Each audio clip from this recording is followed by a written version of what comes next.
Ouça agora uma mensagem na voz do pastor Jorge Lima. Mensagem dessa noite: cuidando do seu espírito.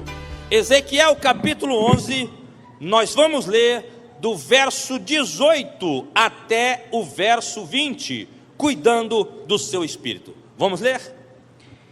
Eles voltarão para lá e acabarão de uma vez por todas com todas as suas imagens nojentas e os ídolos que eu detesto. O povo inteiro vai ter apenas um pensamento, uma só vontade. Darei um novo espírito ao meu povo. Trocarei seus corações desobedientes e rebeldes, duros como pedra, por corações de carne, cheios de amor por mim. Assim vocês obedecerão às minhas leis e cumprirão as minhas ordens. Vocês serão o meu povo e eu serei o seu Deus. Eu quero foco aqui nesse verso que diz assim: e colocarei no meu povo um novo espírito. Na versão da NVI atualizada diz: e darei a eles um novo espírito. Eu gostaria que você repetisse bem alta a palavra novo espírito. Novo espírito. Se prepare para ouvir uma palavra muito forte que vai fortalecer o teu espírito e impactar e renovar a sua vida. Queridos, eu quero primeiramente contar o que aconteceu, qual era o contexto que estava aqui, e depois fazer a aplicação do que isso tem a ver com aquele povo que tem a ver conosco. Aqui a nação de Israel, aquele mesmo país que hoje chama-se Israel do Oriente Médio, mas com a geração daquela época, o país de Israel estava preso num país chamado Babilônia, que hoje é o atual Iraque. Israel estava preso lá por causa de pecados. Eles estavam aprisionados. O pecado de Israel era espiritismo. O pecado de Israel era idolatria. Eles adoravam, que nem o irmão leu aqui logo no verso 18, eles serão destruídas as imagens de esculturas. O problema deles era a promiscuidade sexual, e por causa desses problemas eles estavam presos na Babilônia, sendo escravos. Mas Deus, com a sua bondade, veio dizendo para eles que eles iam receber um novo espírito. Porque tudo que estava acontecendo porque eles ainda não tinham o novo espírito. E meu irmão, o que me fez sair do espiritismo, eu que fui um homem kardecista, da crença de Allan Kardec, ou como queiram, o Evangelho segundo o Espiritismo, o que me fez sair do espiritismo é que eu encontrei na Bíblia Sagrada as verdades que eu não conseguia encontrar no espiritismo. Verdades como: qual é a nossa essência? E a Bíblia nos ensina isso. Nós somos um espírito, temos uma alma e habitamos dentro de um corpo. Por favor, nunca mais esqueça isso, porque se você entender esse princípio, você vai entender a importância de aceitar a Jesus e a importância de praticar e de cuidar do seu espírito. Então nós somos, a nossa essência, olha para mim aqui, ó, nós somos um espírito, é o mais profundo do teu ser, é isso que nós somos. Mas nós temos uma alma, que é a mente, a capacidade de raciocínio, que é ela que é responsável pelo comando do nosso corpo físico. O nosso espírito se relaciona com coisas espirituais. A nossa carne, a nossa alma, é aquilo que dá comando para o nosso corpo. Então nós somos um espírito, temos uma alma e habitamos dentro de um corpo. Agora, para você entender por que Deus disse: darei a eles um novo espírito. Deus estava dizendo: olha, vai chegar um momento que o meu filho vai vir, meu filho vai descer do céu, vai entrar dentro de um corpo de uma mulher, vai ser formado fisicamente, e ele vai viver 33 anos, vai morrer para resgatar o homem. E quando ele resgatar o homem, ou melhor, quando ele morrer e ressuscitar, todos aqueles que creem nele vai receber um novo espírito. E eu vou te explicar a importância desse novo espírito. Escuta bem. Quando Deus fez o Adão, Deus assoprou nas narinas de Adão e colocou dentro de Adão um espírito de vida. Um espírito de vida. E o homem passou a ser alma vivente. O espírito, olha para minha mão, por favor. O espírito de Adão, o interior de Adão, o mais profundo de Adão, andava ligado em Deus, estava totalmente ligado a Deus. E ele continuaria ligado a Deus enquanto ele não pecasse. Mas o Adão pecou. E ele obedeceu o diabo que usou a serpente para falar. Por causa disso, a Bíblia diz em Gênesis capítulo 2, verso 17: nunca coma desse fruto antes do Adão cair. Nunca coma desse fruto da árvore do bem e do mal. Se você comer, no dia que você comer, você morre.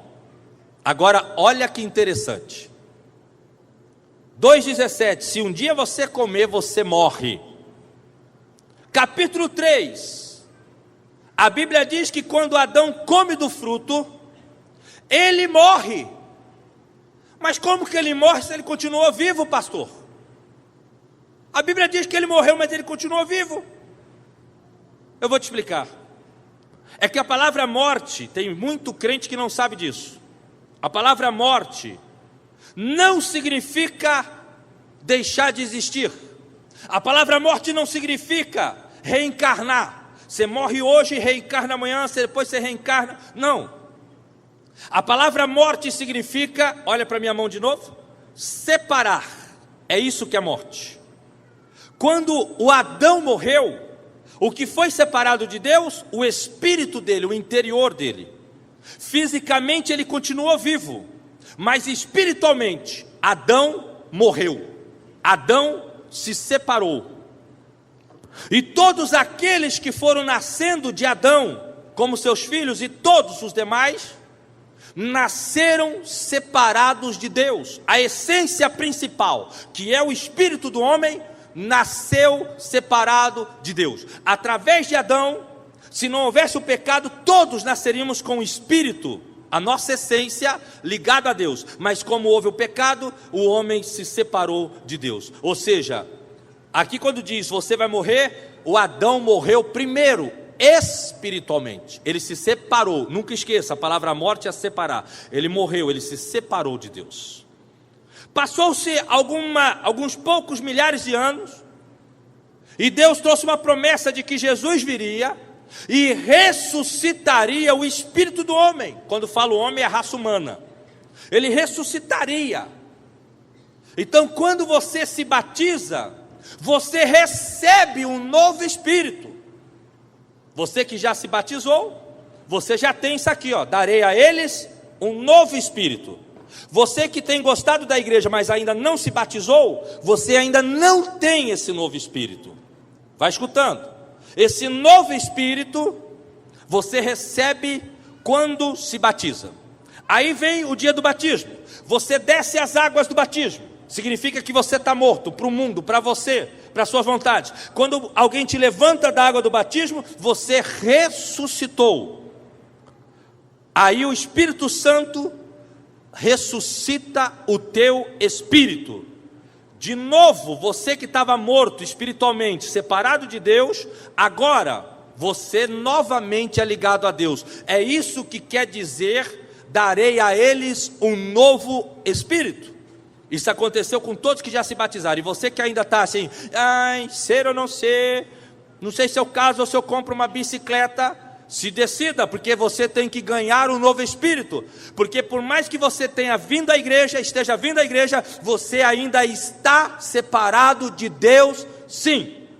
Só o batismo, a aceitação completa a Jesus, que vai fazer com que você receba esse novo espírito. Mas é daqui para lá que a coisa fica mais forte. Porém, você que aceitou Jesus, você que se batizou, se você não cuidar do teu espírito, você morre de novo. Se você que se batizou, vou até mais forte, se eu e o pastor Alessandro e todos esses líderes aqui da Igreja do Povo, se nós não continuarmos firmes, se nós não cuidarmos do nosso espírito, nós podemos morrer aqui dentro de novo.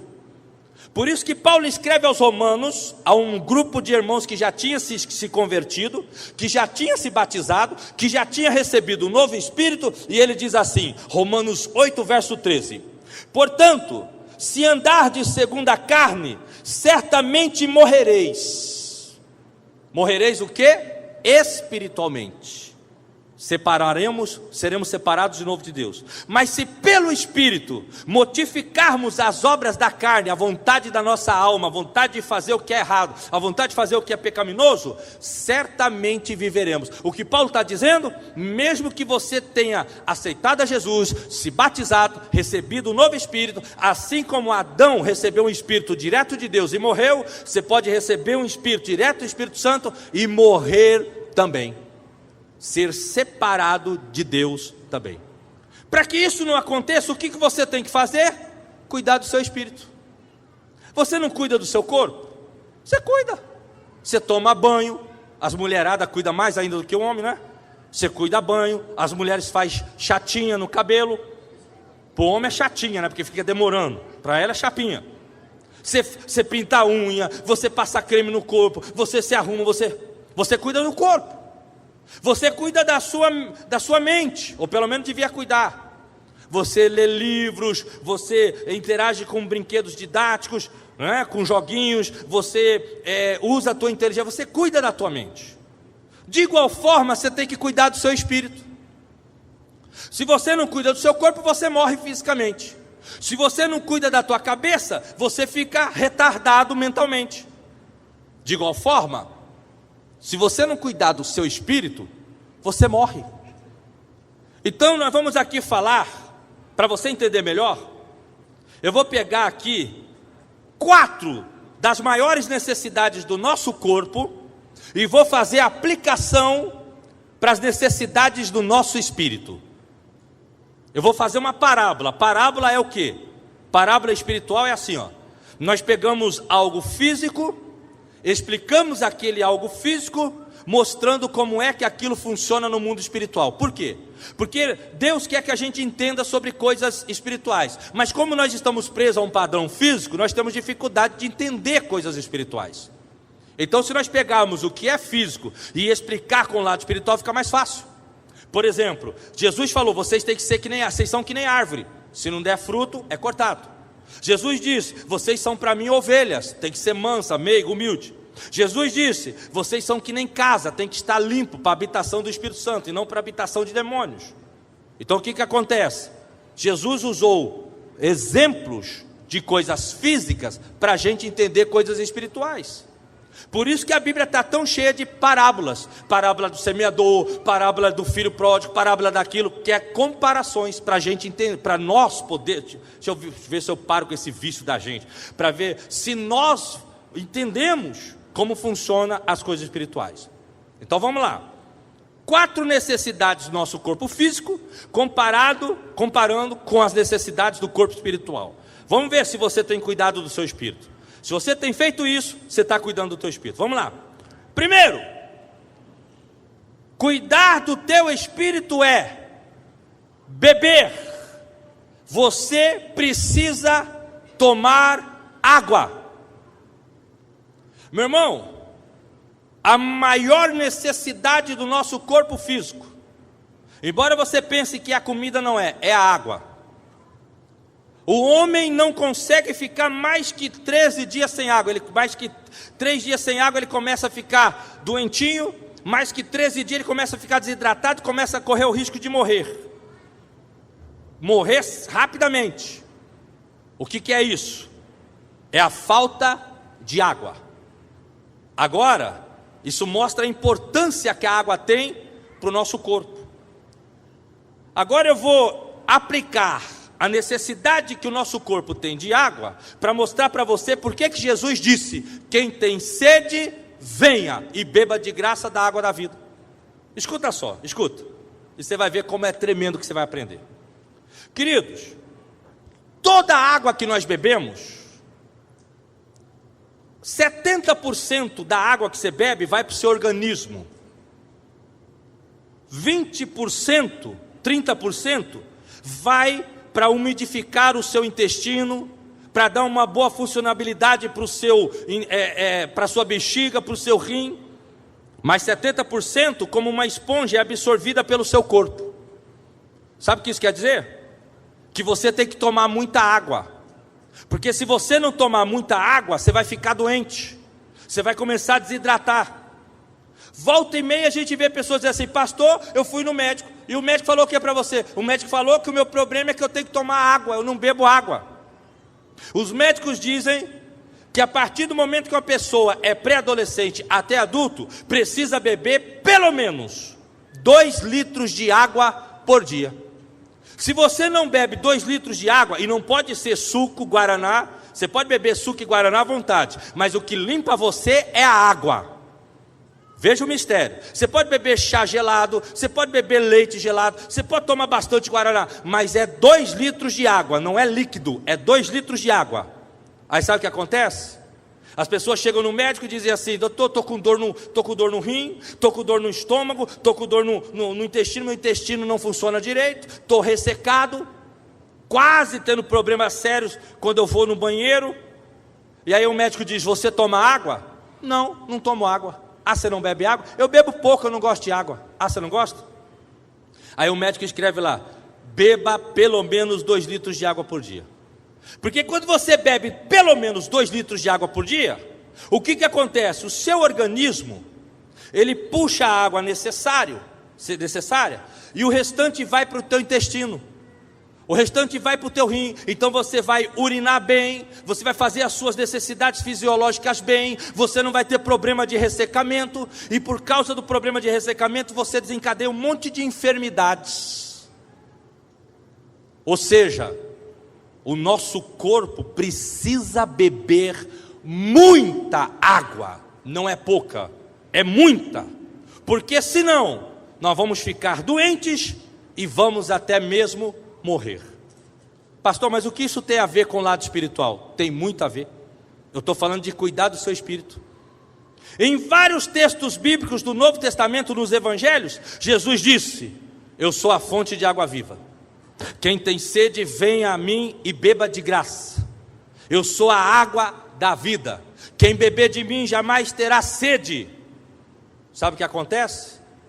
Da mesma forma que o seu corpo precisa de água, e muita água, o seu espírito precisa de Jesus, e precisa muito de Jesus. Por isso que ele disse: se você não beber de mim, você morre. E sabe o que os médicos dizem? Beba água, mesmo sem você estar com vontade. Querido, numa época na minha vida eu andava meio doente, e eu descobri que era por falta de beber água. Mesmo não gostando de beber água, eu acostumei a beber água.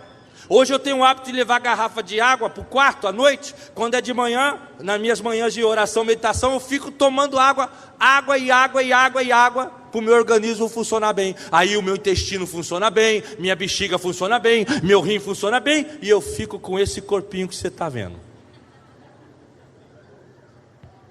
Agora quer ver mais? Qual é o mistério? O que o médico disse? Beba água mesmo sem estar com vontade. E é aqui que eu quero frisar nessa primeira parte. Meu irmão, nós temos que beber de Jesus mesmo quando não estamos com vontade. Nós temos que vir para a igreja mesmo quando não estamos com vontade. Nós temos que ir no PG mesmo quando não estamos com vontade. Nós temos que ler a Bíblia mesmo quando não estamos com vontade. Nós temos que ouvir louvores mesmo quando não estamos com vontade. Por quê? Porque é uma questão de sobrevivência. Se você não vai no PG hoje, não vai no culto domingo, você está deixando de beber. Você vai começar a ficar fraco. Você vai começando a desidratar. Aí acontece o imprevisto, na outra semana, nada de PG. Outro imprevisto no outro domingo, nada de PG. Você está cada vez mais fraco. Por quê? Porque você não está bebendo. Agora nós temos que beber mesmo sem estar com vontade. Sabe por quê? Porque se você beber mesmo sem estar com vontade, a água nunca vai te fazer mal. A água sempre vai te fazer bem.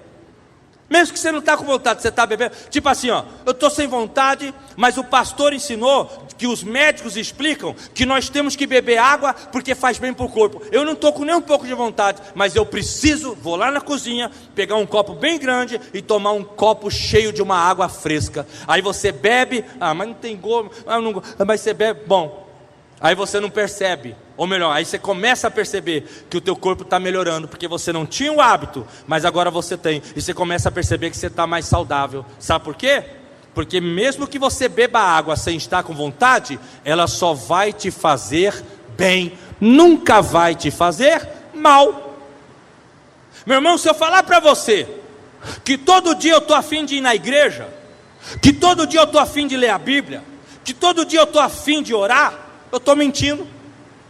Porque tem dia, irmão, que eu não quero ver ninguém. Embora que eu não vejo mesmo, né? Tem dia que eu não quero ouvir.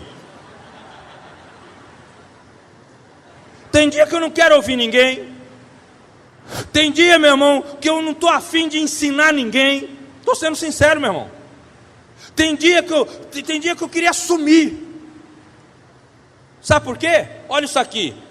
Romanos capítulo 7. Paulo, cheio do Espírito Santo, ele diz assim, 7 verso 15 em diante: porque o que eu quero fazer eu não faço, e o que eu não quero, isso eu faço. E se faço o que não quero, e o que eu não quero deixo de fazer, automaticamente quer dizer que ainda há fraqueza em mim. Porque com o meu espírito, verso 19 em diante, com o meu espírito eu quero Deus, mas encontro na minha mente, na minha carne, uma força que luta contra o meu espírito. Aqui dentro eu quero Deus, mas aqui ó, eu estou cansado. Aqui eu não quero ouvir conversa, aqui eu não quero ouvir grito, aqui eu não quero ouvir som alto, nem que seja de louvor. Aqui eu não quero ler a Bíblia, eu estou cansado, eu não quero ouvir a Bíblia. Mas tem um porém, eu preciso beber. E eu sei que mesmo sem vontade, se eu beber, só vai me fazer bem. Por isso, mesmo sem vontade, eu vou na igreja. Primeiro louvor, estou meio marrento. Segundo louvor, já dou uma chacoalhadinha. Terceiro louvor, já estou uma bailarina gospel. Já saiu o peso, já saiu o desânimo, já saiu o cansaço, já saiu a falta de vontade. Já estou doido para pregar de novo. Ou já estou doido para ouvir a palavra. Por quê? Porque eu fui beber de Jesus. Eu fui ser ministrado mesmo sem vontade. Já fiquei um dia sem ler a Bíblia. Estou dando exemplo. Já fiquei 2 dias sem ler a Bíblia. Terceiro dia, opa, peraí, já faz 2 dias que eu não bebo. Não quero ficar doente, não quero morrer. Eu vou ler a Bíblia. Começa a ler a Bíblia. Ai Senhor, eu estou tão desanimado, eu estou tão cansado, não estou nem um pouco de ler. Não, mas eu tenho que ler Mateus capítulo 3, verso 10. Eu vou ler, Senhor me ajuda, eu vou ler. Aí você começa a ler, aquilo começa a te animar. Você começa a se fortalecer. E aí você lembra desse princípio: beba água, tome de Jesus, mesmo sem estar com vontade, porque só vai te fazer bem. Aí você lê a Bíblia de noite, quando você dorme, quando você acorda, você está bem mais animado. Sabe por quê? Porque você bebeu água na noite anterior. Estou dando exemplo da noite, pode ser de manhã, de tarde, ou de manhã, de tarde e de noite.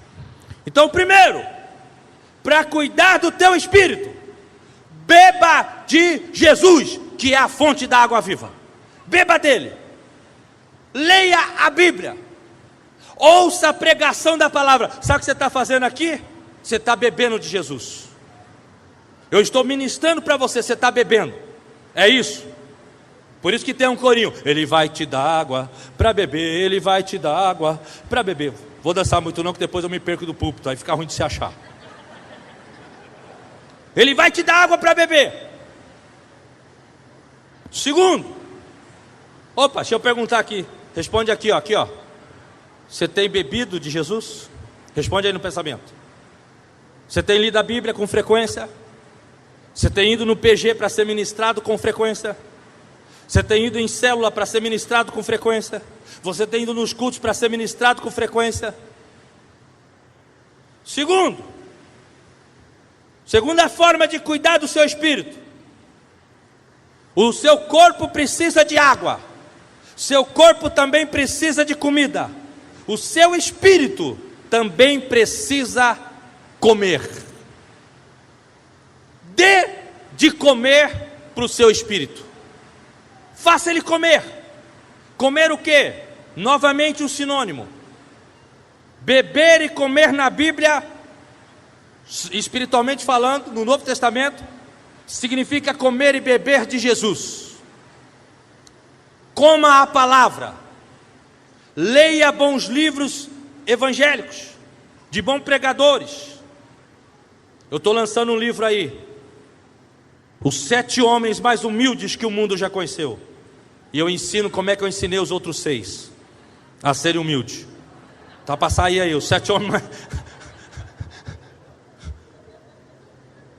Aí vai vendo. Brincadeira o livro, senão depois vai ficar para ele. Pastor, eu quero o livro. Brincadeira. Se eu der pro Liminho, o Liminha vende. Mas é brincadeira. Comida! Agora escuta que aqui tem muita revelação. João capítulo 6, verso 18. Eu sou a água da vida e o pão da vida. João capítulo 6, verso 38. Eu sou o pão que desceu do céu. No tempo de Israel, uma das principais refeições deles era com pão. Eles tinham o costume de fazer um guisadão lá de legumezinhos, com alguns legumes com carne. E aí eles pegavam pães, mergulhavam naquele guisado e comiam. Quando não tinha um guisadinho era pão. O pão que Israel fabricava era bem diferente do nosso. Ele era bem mais nutritivo, bem mais saudável. Por isso que Jesus compara a necessidade do nosso corpo de comer com a necessidade do nosso espírito de comer a palavra de Deus. Por isso que Ezequiel teve uma visão. Ele viu no Antigo Testamento um rolo, que significava o Antigo Testamento, o pergaminho, em forma de pergaminho vindo, e o Senhor disse para ele: pega o rolo e come, ou seja, come a minha palavra. Por isso que no livro de Apocalipse, João teve uma visão, que veio um anjo do céu, aí já não era mais pergaminho, já trouxe um livrinho, que seria a Bíblia, o Novo Testamento também, o Antigo e o Novo junto, e disse para João: pega e come. Era a palavra de Deus. Significa comer a palavra de Deus. Nessa noite você está aqui bebendo e você está aqui comendo. Tudo para cuidar do seu espírito. Bebendo e comendo. Agora, queridos, se nós temos um único Pai, que é Deus, e espiritualmente nós não temos mãe, isso quer dizer que nós temos o DNA direto de Deus. Automaticamente nós somos gêmeos. Por isso que a Bíblia diz que nós somos todos ligados em um só corpo. Somos um com o Senhor. Espiritualmente nós somos gêmeos. Independente se você aceitou Jesus 10 anos antes de mim ou 10 anos depois de mim, nós vamos ser gêmeos. Por quê? Raciocina comigo. Nós temos um pai só, espiritual. E espiritualmente não temos mãe. Porque assim, Jesus teve pai espiritual, mas não teve mãe espiritual. Na terra ele teve mãe física e não teve pai físico. Entendeu? Por isso que nós evangélicos entendemos que a Maria, que foi mãe física de Jesus, ela é agora a nossa irmã e não a nossa mãe. Por isso que Jesus nunca chamou Maria de mãe. Sabia que na Bíblia Jesus nunca chamou Maria de mãe? Por quê? Porque Jesus entendia que a Maria era fisicamente aquela que cuidava dele, mas espiritualmente ele não tinha mãe, ele só tinha pai, que é o nosso mesmo pai. Isso quer dizer que aqui dentro do nosso espírito nós temos o mesmo DNA espiritual, somos todos gêmeos. Sabe o que eu quero dizer? Se nós somos todos gêmeos, por que tem uns que são mais fortes do que os outros? Por que tem uns que aguentam mais a luta com o diabo do que o outro? Por que tem uns que vencem mais do que o outro? Nós somos gêmeos, era para ter tudo tá igualzinho. Sabe qual é a verdade? A diferença está na alimentação. Está no que você come. Imagina que você tem um casal de filhos gêmeos. A tendência é que eles vão crescendo igual, fisicamente igual. Só que um é bem mais forte e saudável do que o outro. Porque um come uma comida balanceada, o outro só come comidinha de condimentos de salgadinho, de bolachinha recheada. Nada disso, nada contra isso, né? Mas quando fica só nisso é problema. Então um é bonito, saudável, o outro é fraquinho. Isso quer dizer que mesmo nós sendo gêmeos espiritualmente, tem uns que comem uma boa comida espiritual, tem outros que só comem porcaria espiritual. Tem uns que se alimentam bem, comem uma feijoada espiritual, que nem nós tivemos de manhã lá em Tauba, Texas. Come uma Tauba, Texas. Come uma feijoada espiritual. Tem outros que só comem porcaria. Aí mesmo sendo gêmeos, um é forte, o outro só come porcaria, é fraco. E aí, meu irmão, tem aqueles que parece que é forte, e quando você vai ver é fraco. E tem aquele outro que você olha e fala, isso aí não aguenta nada, e é forte. Vou dar um exemplo. O João e o Antônio, os dois são gêmeos espiritualmente falando, servem o mesmo Deus. Parece que os dois estão... O João parece que é mais forte. Aí você põe os dois aqui na frente da igreja e manda os dois dar uma volta correndo ao redor da quadra, para ver quem ganha. Aí o João, que parece que está forte, vai dar uma corrida. Todo mundo fala, o João vai ganhar. O Antônio, que está mais assim, parece que está mais fraquinho fisicamente, na hora que os dois correm, meu irmão, o Antônio, que é o fisicamente mais fraquinho, chega primeiro aqui, e o João chega meia hora depois com um palmo de língua para fora. Sabe qual é a ilustração espiritual? Tem gente que você olhando parece que está forte, mas por dentro está fraco, porque não se alimenta bem espiritualmente. Tem outros que você olha, essa irmãzinha aí, ninguém dá nada para ela não, tadinha, isso aí não aguenta nada. Quando você vai começar a conversar com ela, você vê que ela é cheia de Deus. Quando você vai conversar com aquele irmãozinho feinho, esquisitinho da igreja, você vai vendo que ele está cheio de Deus. E o outro que parece que é bonitão, galã de novela, de filme, está vazio, porque não come comida espiritualmente boa. Eu vi algo que eu achei extraordinário. Eu vi uma nutricionista dizendo o seguinte: existe uma máxima no meio da nutrição. Escute, por favor. Nós somos o que comemos. Se você tem uma unha forte, é porque você come o que a sua unha necessita para ser forte. Se você tem uma unha quebradiça, é porque você não está comendo a vitamina que a unha precisa. Se você tem uma pele bonita, é porque você come o que favorece a pele. Se você tem uma pele feia, é porque você não come o que a sua pele precisa. Se você tem um corpo saudável, é porque você está comendo o que o seu corpo precisa. Se você vive cheio de doenças, em grande maioria, é porque você não está comendo o que precisa. Ou seja, a nutrição comprova, somos o que comemos. Vamos levar para o lado espiritual? Lembra que eu estou fazendo a comparação, pegando o corpo físico e trazendo para explicar o nosso espírito? Olha só, nós somos o que comemos. Quando você vai conversando com os irmãos da igreja, você começa a descobrir o que ele está comendo, espiritualmente. Tem gente que fala de vários assuntos, mas ele tem um assunto principal, é Jesus. Tem pessoas que ele gosta de falar de outro assunto, mas o assunto que ele mais gosta de falar é Jesus. Tem pessoas, meu irmão, que você tem que ficar carregando no colo. Tem outros que você tem que ficar puxando um pouquinho, que o cara fica te puxando a todo vapor, porque ele está tão saudável, que ele já está puxando um monte de gente. E tem outros que só tem que ir no colo. Nós somos o que comemos. Espiritualmente, você é o que você come. Por que nós temos líderes aqui abençoados? Porque eles têm comido comida que sustenta eles espiritualmente. E por que existe na igreja evangélica tanta gente fraca? Porque come porcaria. Come espiritualmente porcaria. Somos o que comemos.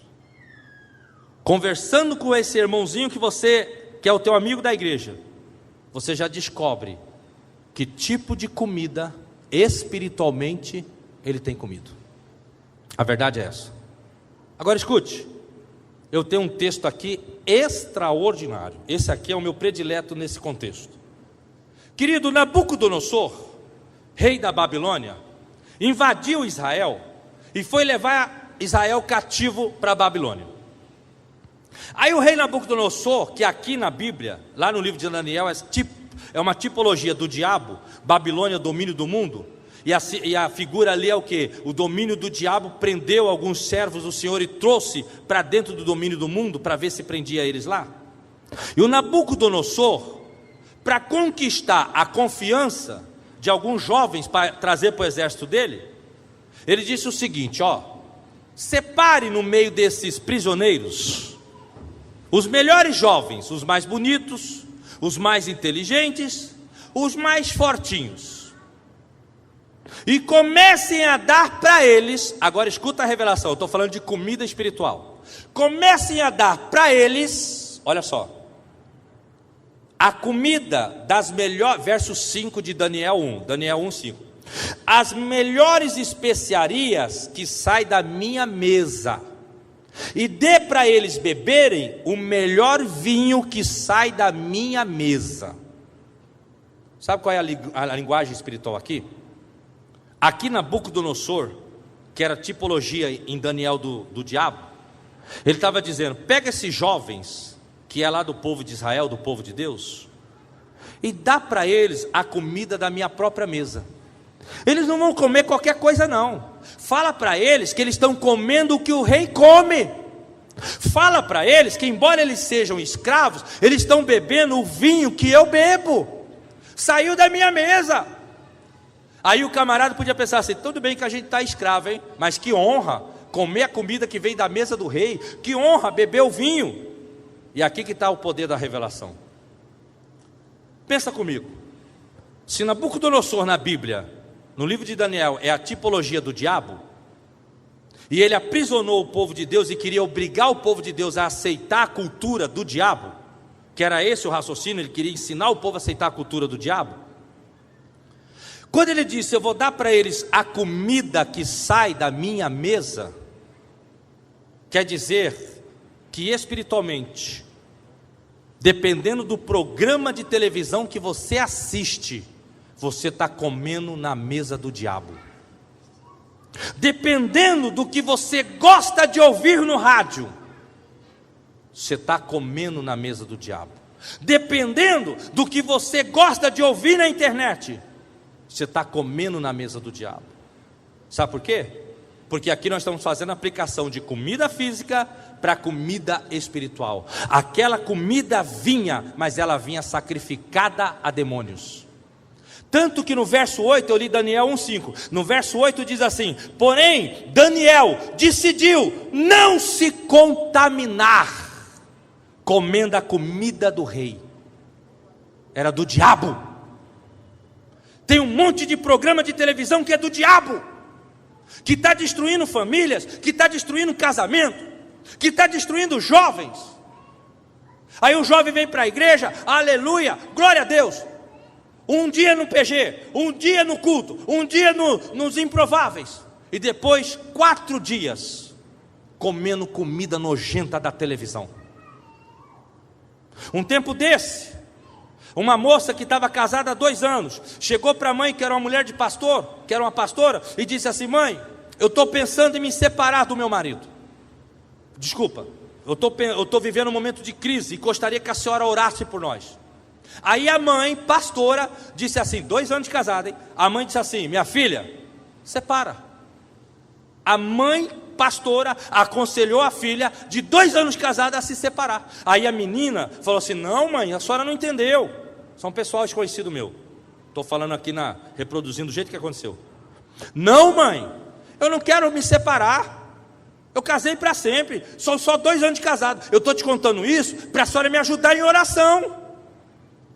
Aí pensa comigo, querido, como pode uma pastora chegar para a filha que está casada há 2 anos, passando o primeiro momento de crise, e dizer: separa? Sabe por quê? Por causa do que ela come. vai na igreja, mas em casa come tudo que é novela. Come tudo que é novela. E o que a novela ensina? Casou, não deu certo, separa e manda a fila andar. É ou não é assim? Nós somos o que comemos. Entendeu o mistério? Come novela. Pode perceber uma coisa, eu percebi isso aqui e te desafio a perceber. A maioria dos cristãos que estão desanimados, a maioria dos cristãos, não quero não, obrigado. Isso aqui é, não quero. Obrigado. Obrigado.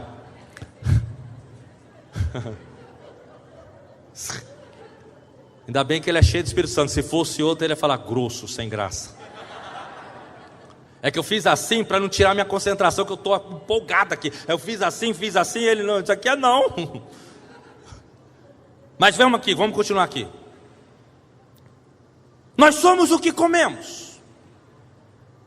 Eu comecei a perceber que a maioria dos cristãos que estão fracos, eles gostam de assistir porcaria na TV. Gente, nada contra a televisão. Eu estou falando contra programas que são criados na mesa do diabo para alimentar você negativamente. Tipo de comida que você não deve comer nunca. Nunca. Aí tá lá comendo. Essa irmã come um monte de novela, porque eu conheço, é uma atrás da outra. Manda outra. Agora um prato de frango de novela. Agora uma feijoada de novela. E tal. Primeira oportunidade. Mãe, me ajuda. Nada, separa. Você já viu o que o Big Brocha Brasil ensina? O Big Brocha? Duas coisas que ele ensina. A comida que ele dá para o povo. Primeira comida, cuida da vida dos outros. Seja fofoqueiro, se meta na vida dos outros. Entra na casa dos outros e fica se metendo onde você não foi chamado. À medida que a comida de Deus diz assim, 1 Tessalonicenses 4,11: procurais viver quietos, cada um cuide daquilo que é teu. A comida de Deus diz, cuida da tua vida. A comida do diabo, se meta. Vamos olhar como é que estão na casa. Segunda linguagem que o Big Brocha Brasil passa. Não gostou? Elimina.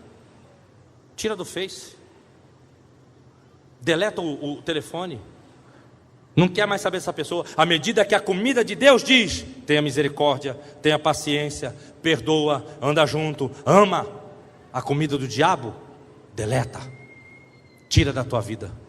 Você não percebe, porque isso vai sendo sorrateiro, é aqui ó, é devagarzinho. Entendeu como é que funciona? Somos o que comemos. Vai comendo as porcarias espirituais. Escuta essa, escuta. Não me contaram não, eu estava assistindo um programa de entrevista, e o Paulo Coelho, que é chamado Mago do Brasil, ele escreveu uma novela que ia entrar no ar. E aí ele disse, olha o que ele disse, eu assisti o programa, ele disse assim, eu não sabia que ia entrevistar ele, gosto de programa de entrevista, entrevistaram ele. Ele disse assim, eu e a Sociedade Espírita do Brasil estamos jejuando há 40 dias pelo sucesso da nossa novela. Se eu não me engano é Alma alguma coisa, não me lembro agora. Se eu não me engano é Alma, que ele mexe com, ele é espírita, né? Aí ele diz, porque o nosso projeto é o seguinte, o nosso jejum, está achando que é só crente que jejua? Do lado de lá também. Quem não tem nenhuma crença, vai aceitar o espiritismo, através da novela. E aquele que tem uma crença, seja qual for, mas não está firme nela, também vai aceitar o espiritismo. Eu acho que é Alma Gêmea, se não me falha a memória. Teve alto nível de espiritismo na novela Alma Gêmea. Sabe o que acontece? Sabe o que eu estou dizendo? O crente na igreja, aleluia, glória a Deus. No PG, aleluia, glória a Deus. Mas no dia que não tem trabalho, não tem culto, não tem nada, estava assistindo novela que foi tirada da mesa do diabo e estava comendo. Aí, meu irmão, qualquer coisinha, não vou mais na igreja não vou mais no PG, não quero saber mais de PG, não quero mais saber desse pastor, não quero mais saber desse irmão nem dessa irmã, não quero saber desse irmão. Mas são pessoas que têm comido comida estragada. E o vinho? O vinho, meu irmão, na Bíblia, é sinônimo de alegria. Toda vez que você lê na Bíblia vinho, é sinônimo de alegria. Quando Jesus transformou a água em vinho, Ele estava dizendo, eu é que dou a verdadeira alegria. Era isso que Jesus estava dizendo. Agora aqui, o Daniel 1,5 disse Nabucodonosor, dê para esses homens comerem, esses jovens comerem, da comida que sai da minha mesa, as melhores especiarias, e dê para eles beberem do meu vinho. Sabe o que o diabo está dizendo aqui? Dê para eles beberem da minha alegria. Faz eles gostarem do CQC. Faz eles gostarem do Pânico. Não tem nada a ver. Faz eles gostarem daqueles programas de comédia, aqueles programas de humor que sempre aparece uma mulher boazuda para corromper eles e encher eles de pornografia.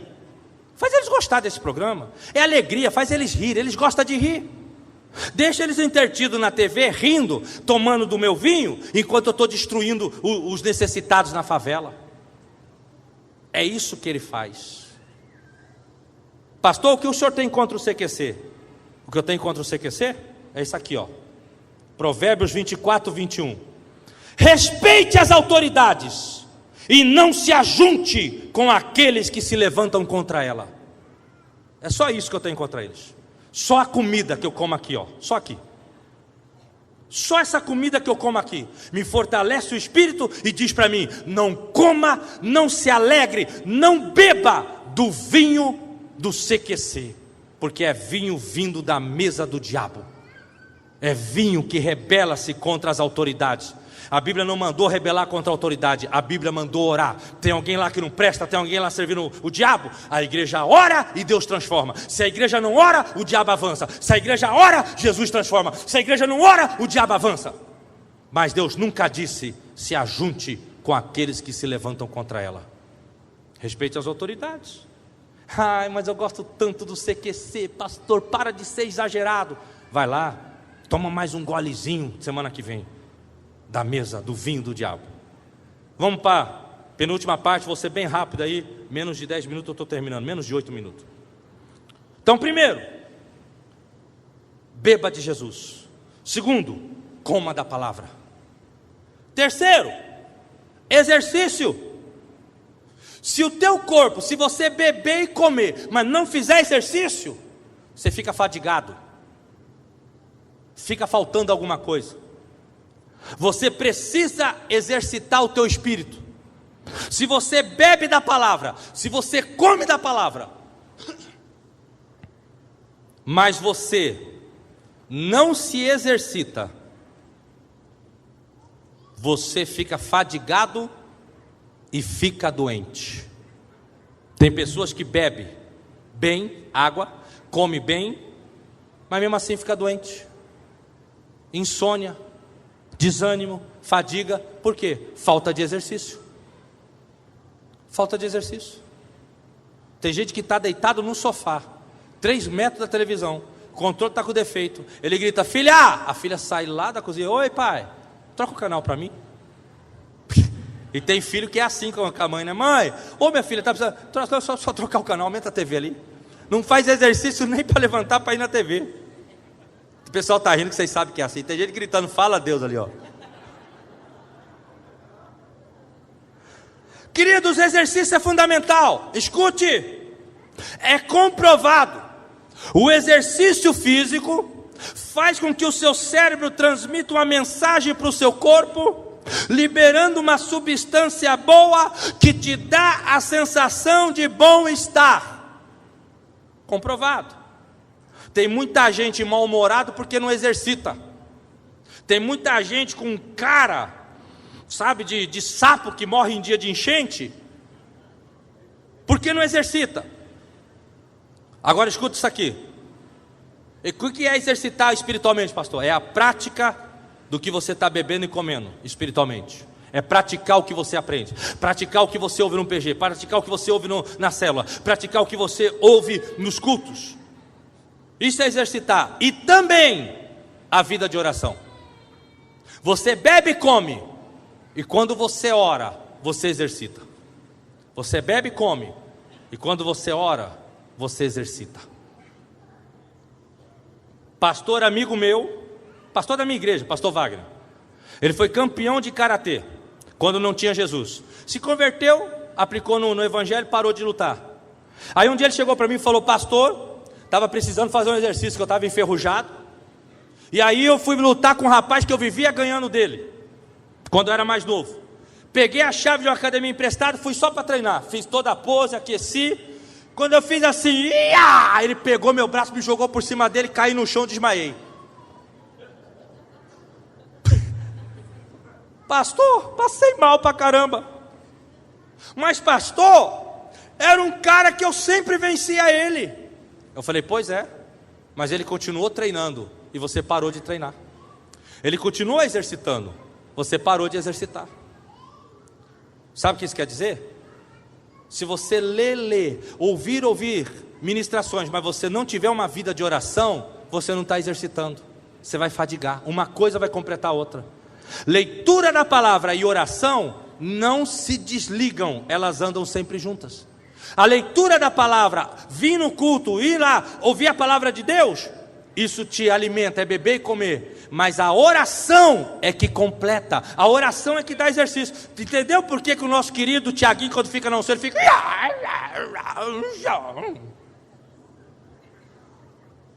e joga o bicho no chão. Pessoal que não está entendendo muito bem, que nós temos aqui um querido irmãozinho Tiago, e tem momento que ele está na unção, ele começa a orar e é karatê puro. UFC Gospel. Agora, voltando a falar sério, para ir caminhando para o final aqui. Queridos, não existe crentes fortes. Existe crentes que estão fortes, é diferente. Sabe por quê? Você está forte hoje, você está arrebentando hoje. Hoje você está exercitando muita oração, mas se você parar ou diminuir a sua oração, a sua vida de oração, você deixa de exercitar, você começa a ficar fraco. Aí aquele que você vencia, agora te vence. Pastor Wagner era acostumado a vencer aquele camarada, só que o cara continuou exercitando, ele parou de exercitar. Entende o lado espiritual?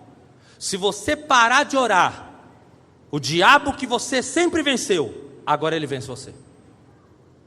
2 Timóteo capítulo 1, verso 16, disse Paulo a Timóteo pela carta: que Deus conceda graça à casa de Onesíforo, que muitas vezes me reanimou.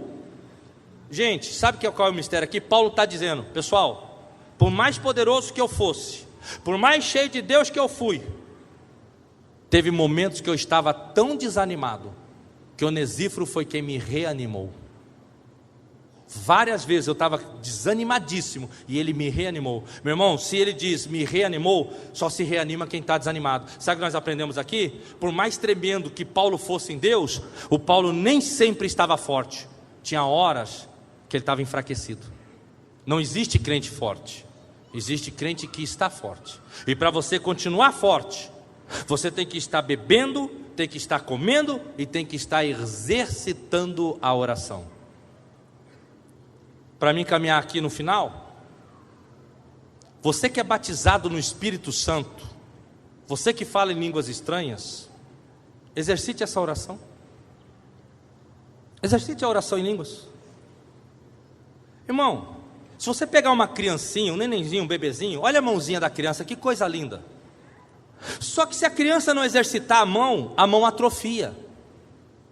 Você recebeu o batismo no Espírito Santo, começou a falar em línguas. Se você parar de falar em línguas, você atrofia, você para. Pensar que não, você falei uma vez ou outra, eu não falo mais em línguas. É isso. Não deixe atrofiar essas línguas sobrenaturais que Deus te deu. Exercite a oração, ore bastante em línguas. Você que ainda não ora em línguas, pastor, eu ainda não sou batizado no Espírito Santo, eu só oro no entendimento. Sabe o que você tem que fazer? Você precisa orar a Deus: Senhor, me enche do teu Espírito, eu quero essas línguas estranhas, eu quero ser batizado no Espírito Santo, eu quero falar em outras línguas. Aí, enquanto você não é batizado no Espírito Santo, ore bastante no seu entendimento com o seu português. Mas você que já é batizado no Espírito Santo, Exercite a oração em línguas. Irmão, uma das coisas que eu mais ouço é as pessoas dizem assim: ah, pastor, uma vez eu fui batizado no Espírito Santo, falei em línguas, depois nunca mais eu falei. Lógico, você parou de exercitar. Coríntios 14:14. Se eu oro em línguas, meu espírito é que ora, mas a minha mente fica infrutífera. Paulo estava ensinando: se você já recebeu o batismo do Espírito Santo, agora é o teu espírito que tem que fluir com as línguas estranhas. Não espere que agora você vai ter que receber um choque, uma descarga espiritual e falar em línguas. Não, já está dentro de você. Você falou a primeira vez quando foi batizado no Espírito Santo, já está dentro de você. Agora o meu espírito é que ora. É o meu espírito que ora. Fique em pé, para você ouvir o restante em pé, que você está bastante tempo sentado. Fique em pé, não distraia não, estou terminando. É o teu espírito que ora. Sabe uma coisa que eu acho um absurdo? Olha esse exemplo, mais uma parábola. Eu acho um absurdo você ter um computador dos mais sofisticados e você preferir usar a datilografia, a máquina de datilografia. Meu irmão, se você tem a oração em línguas, se Deus te deu a oração em línguas, se Deus agora te encheu e te deu uma nova língua, ei, entende o mistério? Uma nova estação, um novo espírito, uma nova língua. Uma nova estação, um novo espírito, uma nova língua para operar e para mover no mundo espiritual em oração. Uma nova estação, um novo espírito e uma nova forma de oração. Faz anos, vezes, que eu tenho vindo estar com o pastor Alessandro ministrando. E eu sei que aqui tem muita gente que gosta muito do meu ministério, é por isso que eu estou aqui, para ministrar para vocês. Agora, se você respeita e entende que tem alguma unção em mim, eu vou te dar a receita. Eu oro muito em línguas.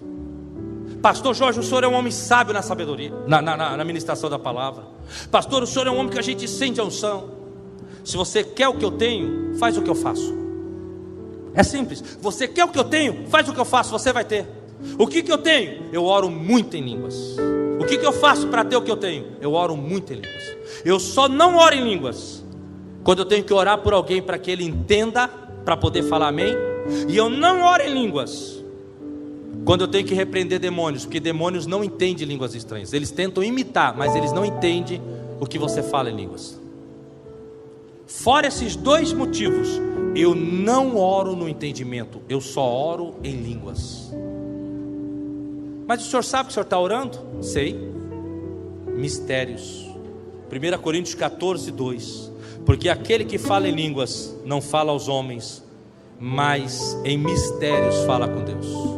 Orando em línguas, eu estou orando os mistérios da minha família que eu ainda não entendi. Eu estou orando os mistérios a respeito da minha vida ministerial, os mistérios a respeito da minha vida financeira, os mistérios a respeito da minha vida sentimental. E o que é mistérios? Coisas escondidas que vão ser reveladas. Então quanto mais eu estou orando em línguas, mais eu estou produzindo a oração perfeita.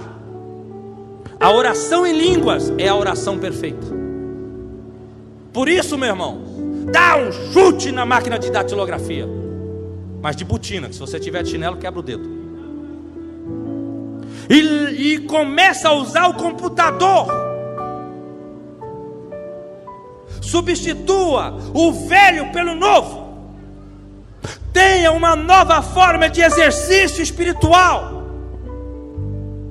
Tenha uma nova forma de exercício espiritual. Ore em línguas. E ore muito. Porque quando o diabo pensar em vir, você já deu uma nele. Cresça no Espírito Santo. Cresça no Espírito orando em línguas. Uma coisa que eu aprendi no começo do meu ministério. Um dia um irmão disse para mim: pastor, irmão Jorge, eu era obreiro, não era pastor ainda. Você quer crescer no poder de Deus? Eu falei: quero. Ele falou: ore horas após horas em línguas. Ore horas após horas em línguas. E eu falei: como é que eu vou conseguir fazer isso? Eu tenho coisa para fazer. Ele falou assim: você consegue fazer muitas coisas orando em línguas. E por onde eu tenho passado, que eu tenho ensinado e falado para as pessoas, quebra a máquina de datilografia e usa o computador espiritual. Quando eu volto lá, eu vejo pessoas crescendo no poder de Deus. Paulo disse, 1 Coríntios 14, 18: dou graças a Deus que eu oro em línguas mais do que todos vocês. Sabe por que esse homem era poderoso? Porque ele orava em línguas mais do que Pedro, mais do que João. Não porque isso aqui seja uma competição, não é termo de competição, é termo de entender a importância de orar em línguas. Por isso que Pedro foi fantástico, por isso que João foi fantástico, mas Paulo foi tremendo. Ele avançou mais do que os outros, porque ele orava muito em línguas. E enquanto mais ele orava, mais ele exercitava. Termino. Última necessidade do nosso espírito: descansar. Quando você está saciado de sede, quando você está saciado de fome, quando você está bem exercitado, você consegue descansar tranquilo. Beba e coma da palavra, exercite a oração, e você vai estar sempre descansando em Deus. Isso é cuidar do Espírito. Cuidar do Espírito é beber e comer a palavra. É o que estamos fazendo aqui. Cuidar do Espírito é exercitar a oração. E quem ora em línguas, exercitar a oração em línguas. Cuidar do Espírito é descansar em Deus. Ora,